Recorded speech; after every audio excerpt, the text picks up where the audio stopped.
रोज शाम 6 बजे नई कहानी लेकर आता हूँ। एक राजा था जिसका नाम रामधन था।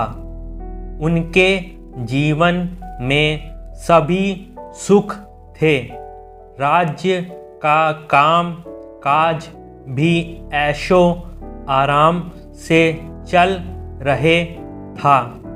राजा के नैतिक गुणों के कारण प्रजा भी बहुत प्रसन्न थी और जिस राज्य में प्रजा खुश रहती है वहाँ की आर्थिक व्यवस्था भी दुरुस्त होती है। इस प्रकार हर क्षेत्र में राज्य का प्रवाह अच्छा था। इतने सुखों के बाद भी राजा दुखी था क्योंकि उसकी कोई संतान नहीं थी। यह गम राजा को अंदर ही अंदर सताता रहता था। प्रजा को भी इस बात का बहुत दुख था। वर्षों के बाद राजा की यह मुराद पूरी हुई और उसे एक पुत्र की प्राप्ति हुई। पूरे नगर में कई दिनों तक जश्न मना। नागरिकों को राजमहल में दावत दी गई। राजा की इस खुशी में प्रजा भी झूम रही थी। समय बीतता जा रहा था। राजकुमार का नाम नंदन सिंह रखा गया। पूजा पाठ एवं इंतजार के बाद राजा को संतान प्राप्त हुई थी, इसलिए उसे बड़े लाड़ प्यार से रखा जाता था। लेकिन अति किसी बात की अच्छी नहीं होती। अधिक लाड़ ने नंदन सिंह को बहुत बिगाड़ दिया था। बचपन में तो नंदन की सभी बातें दिल को लुभाती थीं, पर बड़े होते होते यही बातें बदतमीजी लगने लगती हैं। नंदन बहुत ज़्यादा जिद्दी हो गया था।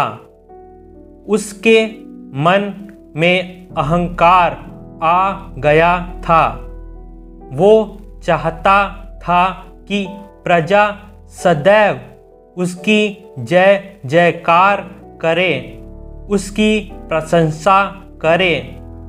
उसकी बात ना सुनने पर वो कोलाहल मचा देता था।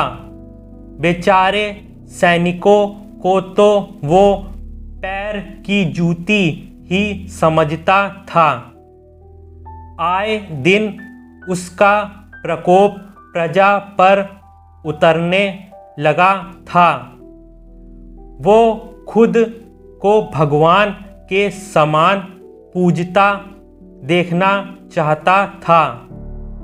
आयु तो बहुत कम थी, लेकिन अहम कई गुना बढ़ चुका था। नंदन के इस व्यवहार से सभी बहुत दुखी थे। प्रजा आए दिन दरबार में नंदन की शिकायत लेकर आती थी, जिसके कारण राजा का सिर लज्जा से झुक जाता था। यह एक गंभीर विषय बन चुका था। एक दिन राजा ने सभी खास दरबारियों एवं मंत्रियों की सभा बुलवाई और उनसे अपने दिल की बात कही कि वे राजकुमार के इस व्यवहार से अत्यंत दुखी हैं। राजकुमार इस राज्य का भविष्य है। अगर उनका व्यवहार यही रहा तो राज्य की खुशहाली चंद दिनों में ही जाती रहेगी। दरबारी राजा को सांत्वना देते हैं और कहते हैं कि आप हिम्मत रखें वरना प्रजा निस्सहाय हो जाएगी। मंत्री ने सुझाव दिया कि राजकुमार को एक उचित मार्गदर्शन एवं सामान्य जीवन के अनुभव की जरूरत है। आप उन्हें गुरु राधागुप्त के आश्रम भेज दीजिए। सुना है वहाँ से जानवर भी इंसान बनकर निकलता है। यह बात राजा को पसंद आई और उसने नंदन को गुरु जी के आश्रम भेजा। अगले दिन राजा अपने पुत्र के साथ गुरु जी के आश्रम पहुँचे। राजा ने गुरु राधागुप्त के साथ अकेले में बात की और नंदन के विषय में सारी बातें कहीं। गुरु जी ने राजा को आश्वस्त किया कि वे जब अपने पुत्र से मिलेंगे तब उन्हें गर्व महसूस होगा। गुरु जी के ऐसे शब्द सुनकर राजा को शांति महसूस हुई और वे सहर्ष अपने पुत्र को आश्रम में छोड़कर राजमहल लौट गए। अगले दिन सुबह गुरु के खास चेले द्वारा नंदन को भिक्षा मांग कर खाने को कहा गया, जिसे सुनकर नंदन ने साफ इनकार कर दिया।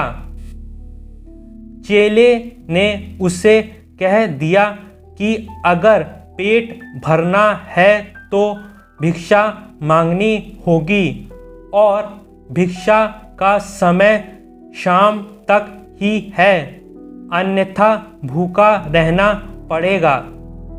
नंदन ने अपनी अकड़ में चेले की बात नहीं मानी और शाम होते होते उसे भूख लगने लगी, लेकिन उसे खाने को नहीं मिला।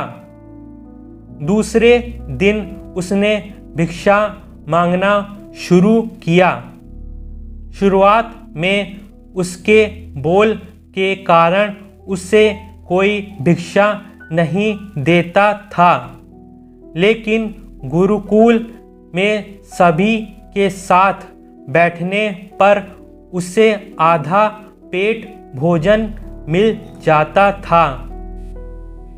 धीरे धीरे उसे मीठे बोल का महत्व समझ आने लगा और करीब 1 महीने बाद नंदन को भर पेट भोजन मिला, जिसके बाद उसके व्यवहार में बहुत से परिवर्तन आए।